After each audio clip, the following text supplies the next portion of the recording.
foi a Regina Carmelli, né, que trouxe aqui explicações sobre isso, e também o meu amigo Wellington Bezerra, ele também explicou à luz do que de fato tinha saído na decisão do Vaticano, né, do padre sobre Orlando, essa situação. Né? Sobrinho do padre Orlando, verdade, saudoso padre Orlando. Pronto, bispo, pra gente começar já por aí, né, nessa polêmica que se criou, e não foi só em Serra Talhada, mas a nível de Brasil, muita gente ficou confuso com essa questão da retirada de Maria como corredentora, né, assinada pelo Papa, publicada pelo Vaticano. Isso acabou não sendo muito bem explicado e gerou muita polêmica aqui mesmo na enquete. Léo ouviu muita gente dizer, oxe, o Papa tá doido, porque muita gente entendia que era uma redução da importância de Maria, né? E aí eu queria que o senhor pudesse não só explicar essa situação, essa decisão do Papa, fazendo essa reafirmação, me parece que é uma reafirmação, de que Maria não seria corredentora, e a importância de Maria, né, para a Igreja Católica e para os fiéis, né, que seguem tão devotamente a religião.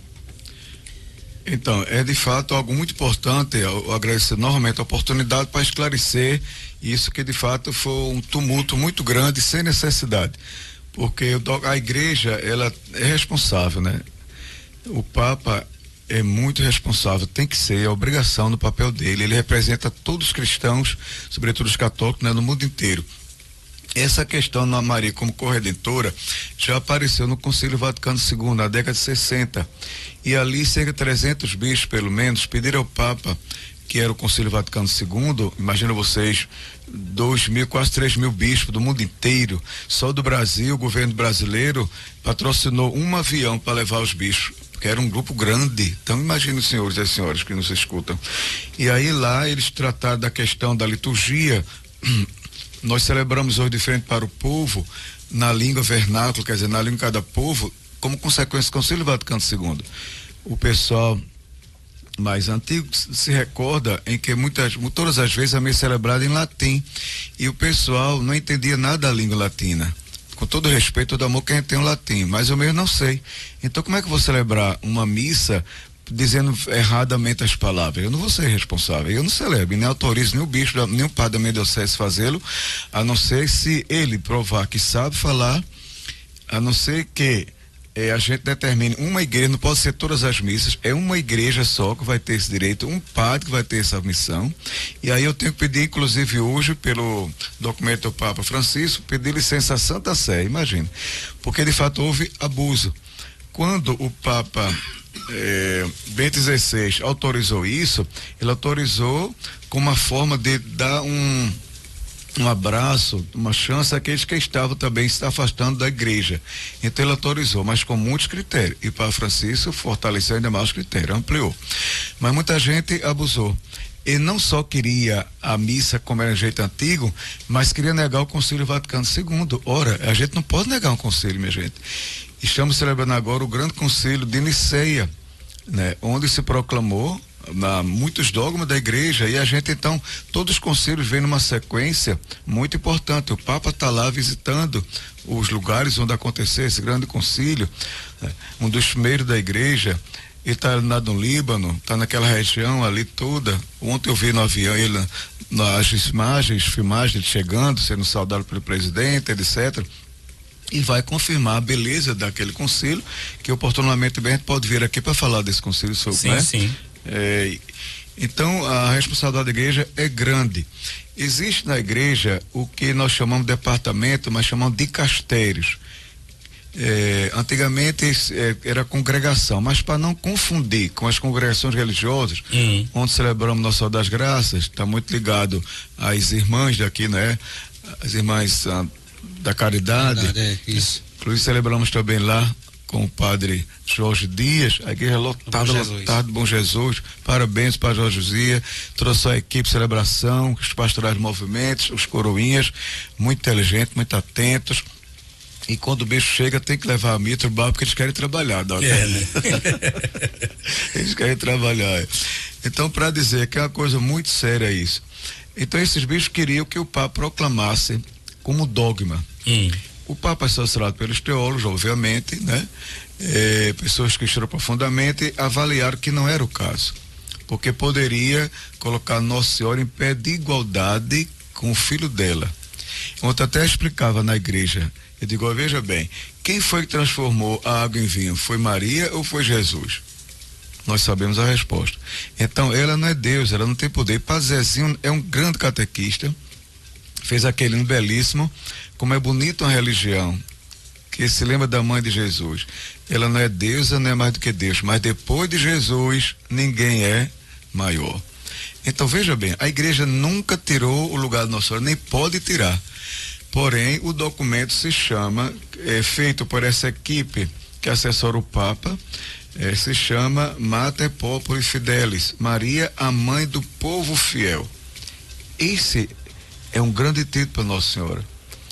Inclusive, quando a gente diz Maria, mãe de Deus, pode ter outro título maior do que esse, minha gente? De jeito nenhum, né?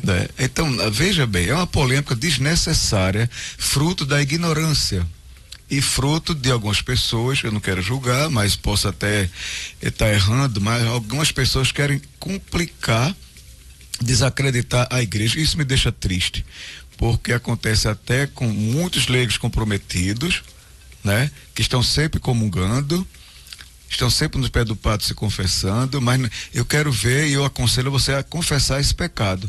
Eu falei mal da igreja, eu falei mal do Papa, é um pecado. E quem faz isso não está em comunhão com a igreja, está em comunhão com o seu pensamento, com a sua falta de conhecimento, né?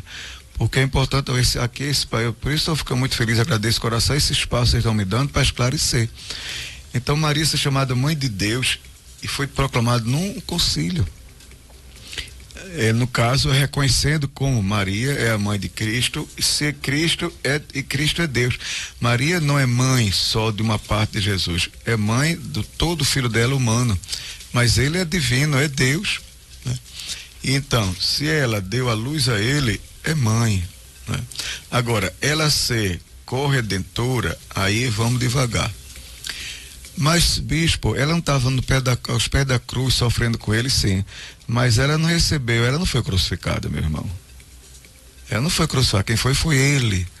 São Paulo, vamos ler a Bíblia, minha gente, pelo amor de Deus. Vai dizer, ele é o único mediador entre Deus e os homens.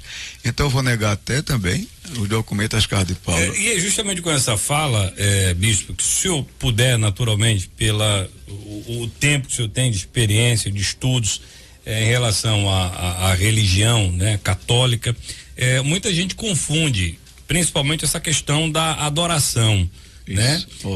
Adorar só a Deus, a gente ouve muitos antigos falarem, mas ao mesmo tempo a gente vê muita gente fazendo promessas, por exemplo, para Padre Cícero, para Nossa Senhora das Dores, para Santa Luzia, que é a Santa dos Olhos e tal,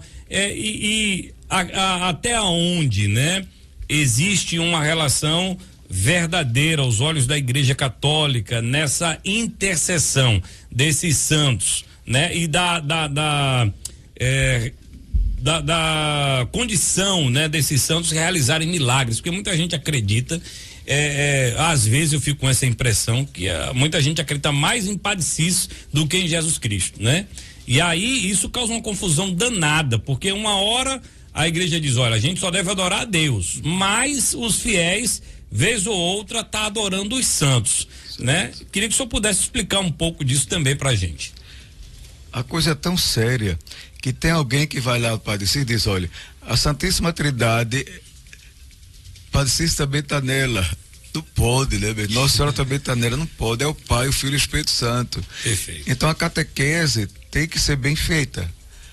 A gente tem que fazer a catequese com as crianças, com os jovens, com os adultos. Houve uma reunião dos bispos da América Latina, onde se diz que a gente até morrer vai aprendendo a doutrina da igreja. E é verdade, Você lembrar que os padres, a gente estuda muito, e o bispo tem que estudar muito, tem que estar atualizado nessas polêmicas, nessas questões. E aí você fez uma pergunta muito boa, eu vou tentar distinguir o culto novo. Então tem o culto de adoração e o culto de veneração.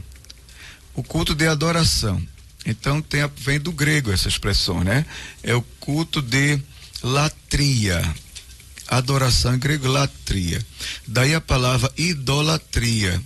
Então, quando eu adoro deuses falsos, então essa semana, antes de ontem, a questão Nabucodonosor, né? Ele adorava deuses falsos e mandou, por pressão dos seus assessores, Daniel para a cova com os leões. Só que o rei já tinha um certo respeito por Daniel, ele também já começava a admirar o Deus de Israel, o Deus verdadeiro, né? Que hoje a gente é o Pai nosso Jesus Cristo, mas naquele tempo era o Deus de Jacó, o Deus de José, que Deus foi a eles se revelando, a Moisés, né? Então a idolatria levou com que os reis dos povos antigos que eles adoravam, desde o Egito, adoravam os animais, etc.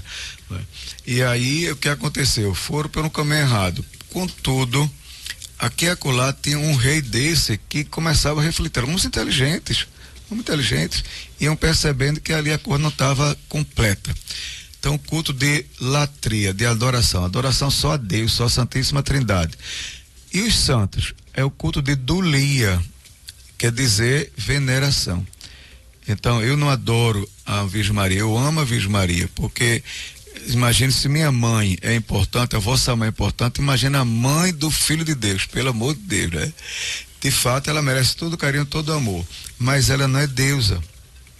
Ela é alguém que tem um papel importante, mas um papel inferior ao de Cristo. Não pode ser assemelhado, não pode ser colocado no mesmo patamar, né?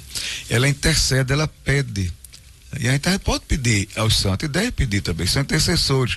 Até ontem dizia na pregação, o culto aos santos, a intercessão dos santos é como se fosse um riacho que bota a água, a água vai até para o mar. Então Jesus é o mar, que tem todo o poder, e os santos são esses riachos, né, que abastecem no sentido de conduzem as pessoas também a Jesus. Então imaginemos quantas pessoas Padre Cícero não levou para Jesus, quanto homem brabo, ignorante, né, que se dobrou a santidade daquele homem, a humildade dele, a disponibilidade dele. Eu recebi Frei Damião 2 vezes, lá uma vez em Vertentes, outra vez em Machados. E eu vivi, um santo morou na minha casa, eu já posso dizer, porque ele vai ser canonizado com a graça de Deus, está no processo, né?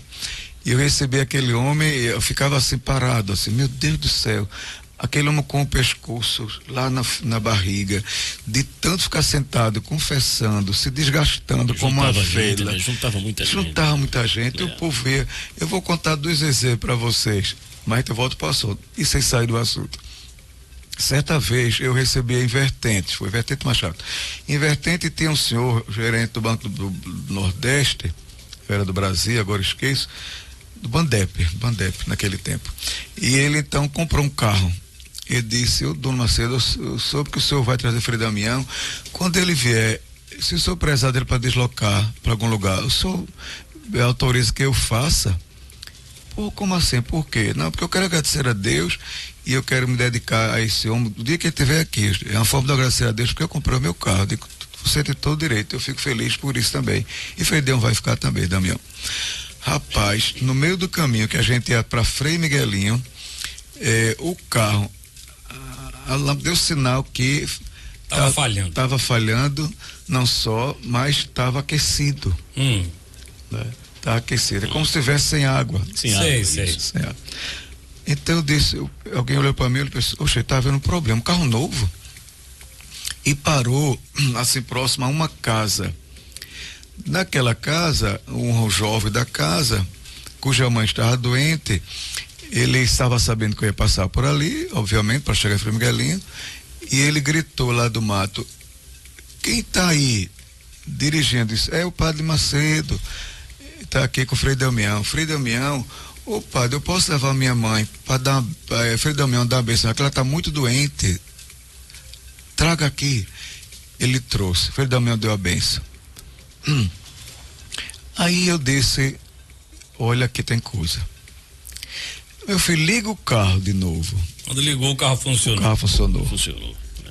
É uma providência divina, de fato, para parar ali naquele momento, para dar aquela bênção, né? Rapaz. Então eu digo, tá vendo? Então era um santo já que estava com a gente e Deus estava já sinalizando essas coisas. E por aí vai, tantos exemplos que tem com